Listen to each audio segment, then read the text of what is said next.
அன்பார்ந்த எனது அருமை யூடியூப் நேயர்களுக்கு வணக்கம். இது ஒரு அற்புதமான ஜோதிட விதி. நமக்கு எந்தெந்த கிரகங்கள்லாம் நன்மை பண்ணக்கூடியது, எந்தெந்த கிரகங்கள்லாம் நமக்கு தீமை பண்ணக்கூடியது அப்படிங்கிற ஒரு ரகசியம் இருக்கு. இதற்கு நவாம்ச ரகசியம் என்று பேர். நவாம்ச ரகசியம். இந்த நவாம்சம் எல்லாம் என்னமோ 7ஆம் பாவம் கலத்திரத்திற்கு மட்டும்தான் அப்படின்னு சொல்லிட்டு இப்போ புதிய கண்டுபிடிப்பாளர்கள் சொல்லிட்டு போயிட்டாங்க. நவாம்சம் தான் ஒட்டு மொத்தத்துக்கு ஜோதிடத்தில் நம்ம நவாம்சத்தை பார்த்து எந்தெந்த கிரகம் நமக்கு உண்மையாகவே நல்லது செய்யும் அப்படிங்கிறத கண்டுபிடிச்சிடலாம். அதாவது 3 விதமான ஆதிபத்தியம் இருக்கிறது.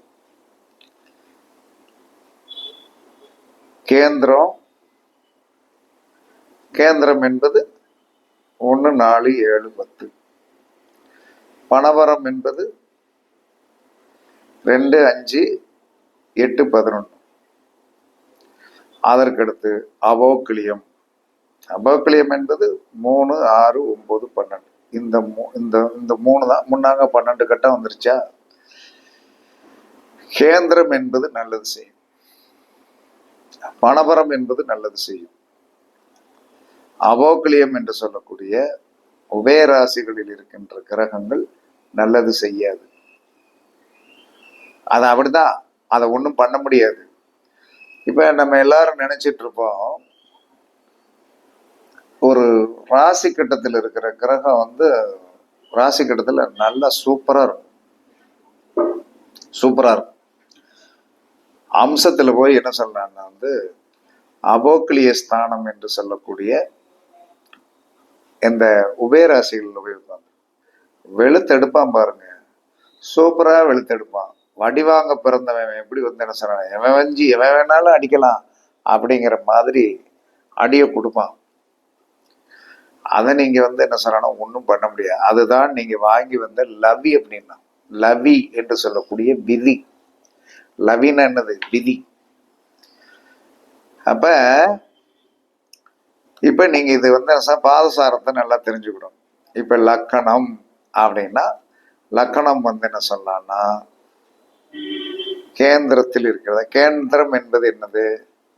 மேசம், கடகம், துலாம், மகரம் தான் கேந்திரம். பணவரம் என்பது காலபுருஷனுடைய 2, 5, 8. காலபுருஷனுடைய 2, 5, 8 தான் பணபரம். காலபுருஷனுடைய 2, 5, 8 தான் பணபரம். அப்ப இந்த 2, 5, 8 பணபரம் அப்படின்னு சொல்லி வரும்போது ரிஷபம், சிம்மம், விருச்சிகம், கும்பம், இது பணபரம். அதற்கடுத்து என்ன சொன்னா மிதுனம், கன்னி, தனுசு, மீனம், இதுதான் அபோக்கிலியம். இப்ப இந்த பாதசாரத்துல உங்களுடைய லக்கணம் என்பது என்ன சொல்லலாம்னா நீங்க ஆணுக்கு ஆண் போடணும், பெண்ணுக்கு பெண் போடணும். நான் இஷ்டத்துக்கு இப்படித்தான் போடுவேன்னா அதெல்லாம் இங்கெல்லாம் நம்ம கதையெல்லாம் செல்லாது. அப்ப உபய லக்கணத்தில் போய் லக்கண புள்ளி விழுந்துருச்சுன்னு வைங்களேன், அவர் வாழ்நாள் ஃபுல்லா என்ன சொன்னான்னா 4 நாளைக்கு சுகமா இருப்பார், 4 நாளைக்கு கஷ்டப்படுவார். இதை எந்த வித மாற்றமே பண்ண முடியாது, மாற்றலாம் முடியாது. அதே ஸ்திர ராசியில் போய் லக்கணங்கள் விழுந்து விட்டால், சிம்மத்துல லக்கணம் விழுந்துருச்சு அல்லது கும்பத்துல லக்கணம் விழுந்துச்சுன்னா அசைக்க முடியாத மனுஷனா இருக்கும், அசைக்க முடியாது. அதே சமயத்துல மேசத்துல போய் லக்கணம் விழுந்துருச்சுன்னு வைங்க, நல்லா இருப்பான். சிம்மத்துல அதுக்கடுத்து என்ன சொன்னான்னா துலாத்துல போய் லக்கணம் விழுந்துருச்சுன்னு வைங்க, நல்லா இருப்பாங்க. மற்ற இதெல்லாம் என்ன சொன்னா அதனுடைய அமைப்புக்கு தக்கனதான். அப்ப உங்களுடைய அமைப்பின்படி என்ன சொன்னா முதல்ல 9, 1, 10 மாந்தி வரைக்கும் எடுங்க. அப்ப லக்கணத்தை வரைக்கும் எடுத்தீங்கன்னா மொத்தம் 11. அப்ப லக்கணத்தை வரைக்கும் எடுத்தீங்கன்னா மொத்தம் 11. அந்த 11 என்ன சொன்னா அம்சத்துல எந்தெந்த இடத்துல இருக்குன்னு பாருங்க. அம்சத்துல எந்தெந்த இடத்துல இருக்கு? உபயராசியில் இருக்கா, உபயராசியில் இருக்கிற வந்து இன்ட்டு பண்ணுங்க. அது உங்களை வந்து என்ன சொன்னா அபோக்லியம் என்று சொல்லக்கூடிய போராட்டத்தில் தள்ளக்கூடியது. கேந்திரத்துல வந்து ஒரு கிரகம் இருக்குதா, வாழ்க்கையில நல்லா அனுபவிச்சிருவீங்க. ஹாப்பினஸ் இஸ் ஹாப்பினஸ் வந்துட்டே இருக்கும். அதே சமயத்துல வந்து என்ன சொன்னா ஸ்திரம் என்று சொல்லக்கூடிய மனவரஸ்தானத்தில் வந்து நம்ம, அதாவது வந்து இதுல பணவரஸ்தானத்துல வந்து என்ன சொல்றான்னா வந்து கிரகம் இருக்குதா, அந்த கிரகத்தால் வாழ்நாள் உள்ள பணம் உண்டு. இதுல யாரும் மாத்திக்கல முடியாது. இதுதான் நவாம்ச ரகசியம். அப்ப இந்த நவாம்ச ரகசியத்துல வந்து என்ன சொல்றான்னா, என்னுடைய ஜாதகத்தெல்லாம் எடுத்தீங்கன்னா, அதாவது வந்து மொத்தம் வந்து 11 கணக்கு சொல்லியாச்சு. அப்ப அந்த 11 கணக்குல வந்து என்ன சொல்றான்னா வந்து 5 வந்து என்ன சொல்றான்னா வந்து நல்லதுல இருக்கு, 6 வந்து என்ன சொல்றான்னா வந்து எல்லாமே உபயத்துலதான் இருக்கு. சூரியன் உபயத்துல இருக்கு, எங்க அப்பா விட்டு. செவ்வாய் உபயத்தில் இருக்குது, அது 2 ஆதிபத்தியம் உடையதுனால வந்து என்ன சொன்னா களத்திரம் பிளஸ் தனஸ்தானத்துல ஒரு பிரச்சனை இருக்கும். 2ல் 1 வந்து விட்டுறலாம். 2மே வந்து என்ன சொல்றேன்னா ஃபேவரட் சொல்ல முடியாது. ஒன்று ஃபேவரட்டா இருந்தா ஒன்று மைனஸ் தான். அப்ப நம்ம ஃபேவரட்டா வச்சுக்கிட்டு உயிர்காரகத்தை வந்து மனைவியை வந்து நம்ம கட்டுக்குள்ள வச்சுக்கலாம். பொருளாதாரம் அடுத்தவன்றது தான் வரணும். அப்ப அந்த பொருளாதாரம் அடுத்தவன்றது தான் வரும்போது என்ன சொல்றான்னா பணத்துக்காக நித்தமும் என்ன சொல்றாங்க போராட்டம் இருக்கத்தான் செய்யும். ஆனா ஜெயிப்பது வந்து வேறு விஷயம். அதாவது வந்து சோறு கிடைச்சிருது, கடைசியில மூஞ்சியில் இடிச்சிட்டு சோறு போடுறான். இப்ப இன்ன வரைக்கும் ஒரு போராட்டம். பணத்தை சீக்கிரம் போட கடையில இன்னும் இப்பதான் வந்து என்ன சொல்றாங்க போட்டிருக்காங்க. அதே மாதிரி என்ன சொன்னா புதன் உபயத்துல இருக்கு, கல்வியில் போராட்டம். குரு உபயத்தில் இருக்கிறது, குழந்தைகளை படிக்க வைக்கிறதுக்குள்ள பெரிய போராட்டம். களிமையாளர் முடிக்கிறதுக்குள்ள வந்து அது ஒரு பெரிய போராட்டம். சனி உபயத்தில் இருக்குது, தொழில் போராட்டம். அப்ப உபயத்தில் இருக்கிற கிரகத்தில எல்லாம் போராடித்தான் வெற்றி பெற வேண்டும். அதுதான் அபோக்லியஸ்தானம். அபோக்லியம் என்பது என்ன சொன்னா போராடி பெற வேண்டியது. இதே சந்திரன் பணவரஸ்தானத்தில் இருக்கான். சந்திரன் பணவரஸ்தானத்தில் இருக்கிறதுனால மனத்தை கொடுக்கிறான். நித்தவர் மனத்தை கொடுக்கானா.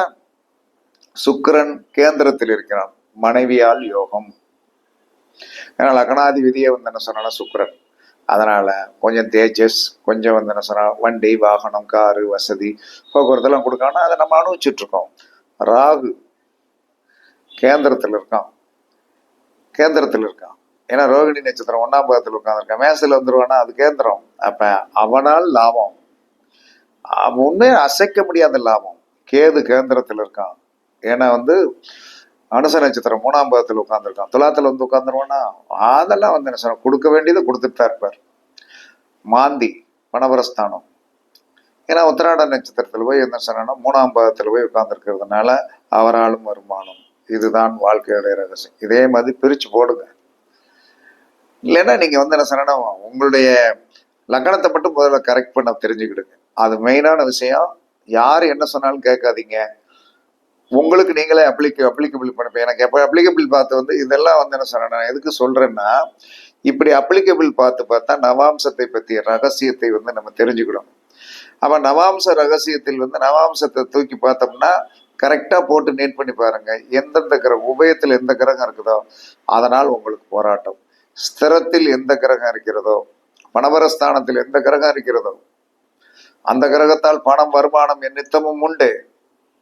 அதே சமயத்துல கேந்திரம் என்பது சுகம். இல்லனா சுகத்தை கொடுப்பது யார் என்பதை நீங்கள் தெரிந்து வைத்துக் கொண்டு அவரை நல்லா கும்பிடுங்க. கொடுக்கிறவனை கும்பிடணும். கொடுக்கிறவனை கும்பிட அவன் அள்ளி கொடுத்துட்டே இருப்பான். அப்ப எல்லாமே ஒண்ணுமே தெரியாம வந்து என்ன சொல்றான்னா, நாம் எந்த சாமியை கும்பிட்டாலும் எதை செய்தாலும் நமக்கும் நம்மளுடைய ஜாதகத்திற்கும் நம்மளுடைய ஒரு அற்புதமான இந்த உடலுக்கும் பஞ்சபூதங்களுக்கும் இறைவனுக்கும் நம்ம தொடர்பு தெரிஞ்சுக்கிட்டோம்னா அந்த நாள்ல வந்து என்ன சொல்றோம், நீங்க கோயிலுக்கு போங்க, அள்ளி கொடுப்பான், கிள்ளி கொடுக்க மாட்டான், அள்ளி கொடுப்பான். அப்ப போராட வேண்டியதுல போய் ரொம்ப போராடுறீங்க. இதுதான் விதி அப்படின்னா பேசாம அமைதியா இருங்க. அதுல போய் வந்து என்ன சொன்னா வந்து சண்டி மாடுன்னு தெரிஞ்ச பிறகு அது மேல ஏறிக்கிட்டு ஓடுமா ஓடுமான்னு எதுக்கு போராடிக்கிட்டு இருக்கணும்? விட்டுறணும். விட்டுட்டு என்ன சொல்றான்னா, நமக்கு அம்ச கட்டத்தை தூக்குங்க, கேந்திரத்துல எந்த கிரகம் இருக்குது அதை வந்து எடுத்து வச்சுக்கிடுங்க, பணவரஸ்தானத்துல எந்த கிரகம் இருக்கு அதை எடுத்து வச்சுக்கிடுங்க. இதுவே உங்களுடைய வாழ்க்கையின் மிகப்பெரிய வெற்றிக்கு வந்து வித்திடக்கூடிய ஒரு பொக்கிஷம். இதை விடுத்து வந்து என்ன சொன்னா என்னமும் நடக்காது, என்னமும் நடக்காது. ஏன்னா எனக்கெல்லாம் இந்த அஞ்சு கிரகங்களால் கண்டிப்பாக ஒரு லாபம் உண்டு. மற்ற அனை 6 கிரகங்களுடைய காரகத்துவத்தில் வைத்து பார்க்கும்போது பெரிய போராட்டங்களும் கஷ்டங்களும் இருக்குது. அதை ஜெயிக்கிறதுக்கு உண்டான வழிமுறை வழிபாடை தவிர நமக்கு வேற ஒண்ணுமே தெரியாது. வழிபாடு தான். கோயிலுக்கு போனா போய் வழிபாடை பண்ண வேண்டியது, சாஷ்டாங்கமா வந்து கொடிமரத்துக்கு கீழே வந்து நீ வணங்க வேண்டியது. வணங்கும் போது ஐயா கர்மாபுரம் அந்த கொடிமரத்திற்கு கீழே வந்து நீங்க விழுந்து வணங்கும் போது என்ன நடக்கும் அப்படின்னா, கொடிமரம் என்பது வந்து என்ன சொன்னா பிரபஞ்ச சக்தியை வாங்கி கொடுக்கக்கூடியது. நம்ம அந்த கொடிமரத்தை தொட்டு கும்பிட்டுட்டு கீழே வணங்கி வந்தோம்னா நீங்கள் கேட்டதை கொடிமரம் கொடுக்கும். இதுல எந்த வித மாற்று கருத்துமே கிடையாது. அதே மாதிரி ஜோதிட சூஸ்திரத்தில் வந்து நிறைய ரகசியங்கள் வந்து அம்ச கட்டத்தை வச்சே வந்து முடிச்சிடலாம். எனக்கெல்லாம் புதன் தசை ஆரம்பிச்சு வந்து ஒரு 5 வருஷம் சொச்ச ஆரம்பிச்சு ஆயிப்போச்சு. அடிச்சு வெளுத்து எடுத்ததெல்லாம் எடுத்தது. ஆனால் தாங்கக்கூடிய வலிமை இருந்ததுனால தாங்கணும். இல்லைன்னா வந்து என்ன சொல்லலாம்னா கண்டிப்பாக வந்து என்ன சொல்லலாம்னா வந்து வாழ்க்கையில் வந்து ஒரு பெரிய போராட்டங்களும் தன்மைகளும் தான் கண்டிப்பாக இருந்திருக்கும்.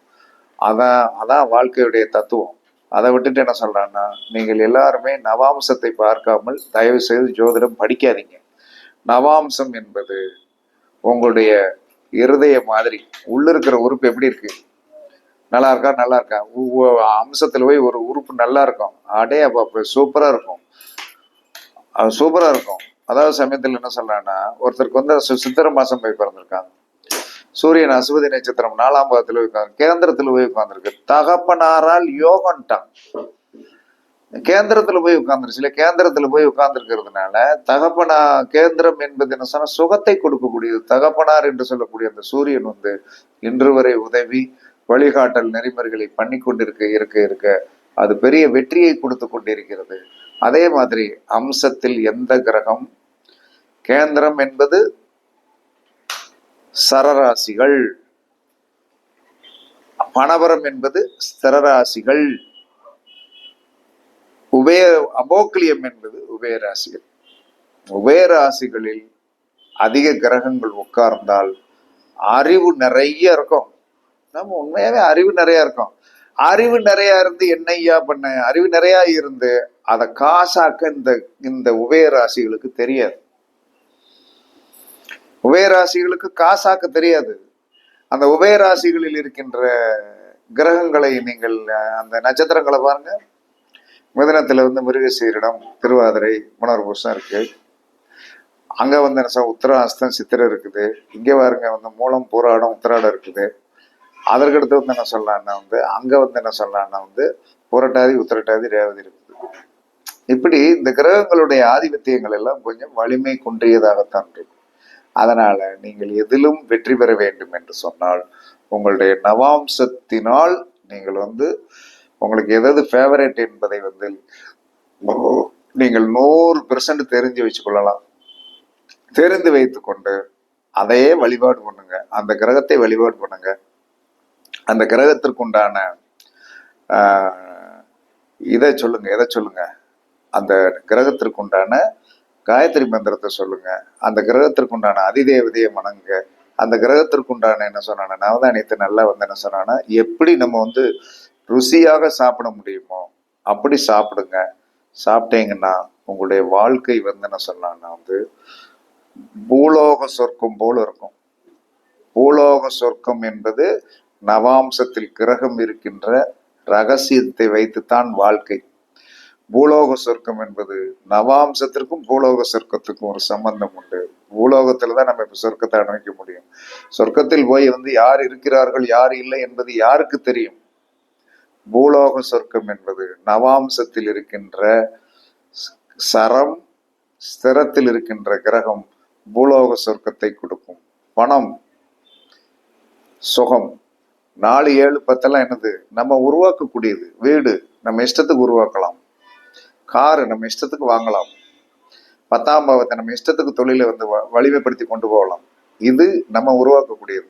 பணவரம் என்பது என்ன சொல்லலாம்னா, எப்பயுமே ஒரு ஸ்திரத்தன்மையான ராசிகளை ஏன் பணவரமாக வைத்தான் என்று சொன்னால், அதுல இருக்கிற நடு நட்சத்திரங்களை பாருங்க, சூப்பரா இருக்கும். சந்திரனுடைய நட்சத்திரம், அதற்கடுத்து என்ன சொன்னா வந்து சுக்கிரனுடைய நட்சத்திரம், அதற்கடுத்து என்ன சொன்னா சனியோடைய நட்சத்திரம், அதற்கடுத்து என்ன சொன்னா ராகுடைய நட்சத்திரம். அந்த பணவர ஸ்தானத்துல பாருங்க, ரிஷபத்தில் வந்து ரோகிணியும், சிம்மத்தில் வந்து பூர நட்சத்திரமும், விருச்சிகத்தில் வந்து அனுச நட்சத்திரமும், கும்பத்தில் சதய நட்சத்திரம். இவர்களை சாதாரண ஆள்கள் நினைச்சீங்களா?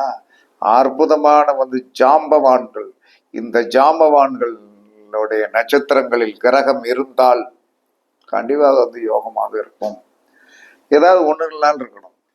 ஒரு ரோகிணி இல்லைனாலும் ஒன்று இருக்கணும், இல்லைன்னா ஒரு பூரத்தில்னாலும் ஒன்று இருக்கணும், அல்லது ஒரு அனுசத்தில்னாலும் ஒன்று இருக்கணும், அல்லது என்ன சொல்றான்னா வந்து சதயத்தில்னாலும் ஒன்று இருக்கணும். அப்ப ரோகிணி, பூரம், அனுசம், சதயம், இந்த 4 நட்சத்திரங்கள் எவன் ஒருவனுக்கு கிரகம் இருந்ததோ அவன் தட்டுப்பாடு இல்லாத வாழ்க்கையை வந்து வாழ்வான்.